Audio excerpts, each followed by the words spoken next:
Hello, so I'm Steve and this is the fifth of my videos about my sculpting project on Presence.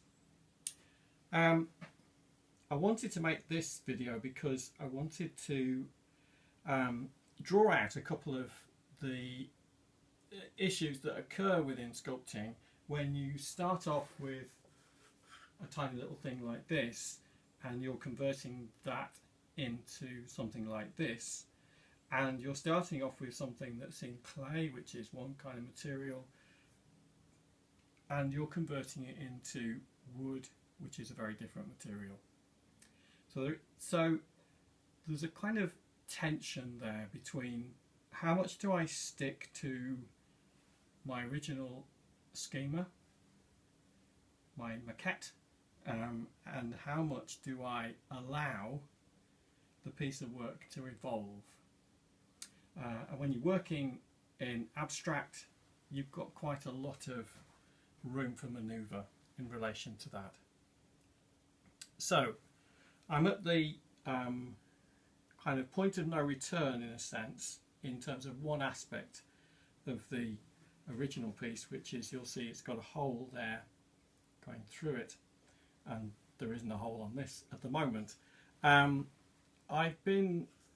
What I decided to do with that was I decided to kind of leave an open mind, and I've been working away at this, getting the shape as close as I can to what I want it to be, and just kind of having that in my awareness as a decision that I need to return to at some point.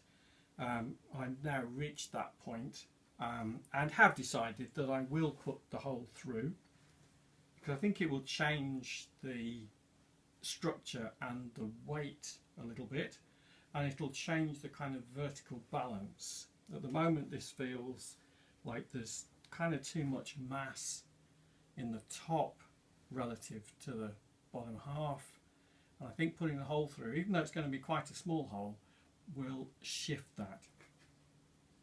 So that was the first thing I wanted to point out. And then the second thing is, if I turn this around, you'll see that that's what the shape looks like at the back on the maquette. And if I can turn this without it falling, that's what the shape looks like in the wood. And you'll see that I've actually sketched it out with a pencil. There's a slightly different shape that's a kind of appeared, and I decided not to remove it. I mean, I could have simply taken that piece out, and I might still. We're still with that issue of you can take it out but you can't put it back, so if in doubt, leave it there and see what transpires. And what I'm going to do is put the hole through as my next the next task, and I will then see how this develops as I start to hollow out the shape. What will happen down here? Will I end up taking this out, or will I leave it? Will it in some way work into it?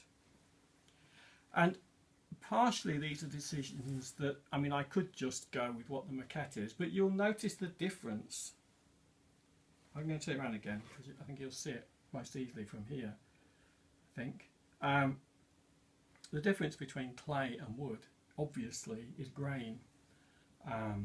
That as I start to smooth off the wood, the grain in what will be the finished piece starts to emerge, and that really adds a level of interest. It's one of the huge pluses of working in wood relative to clay, certainly, and largely to stone, although some stone does have interesting pieces of shell and like within it if it's a sedimentary rock, but it won't have the same kind of level of movement in it as most stone won't have the same kind of movement in it as wood will have in the grain.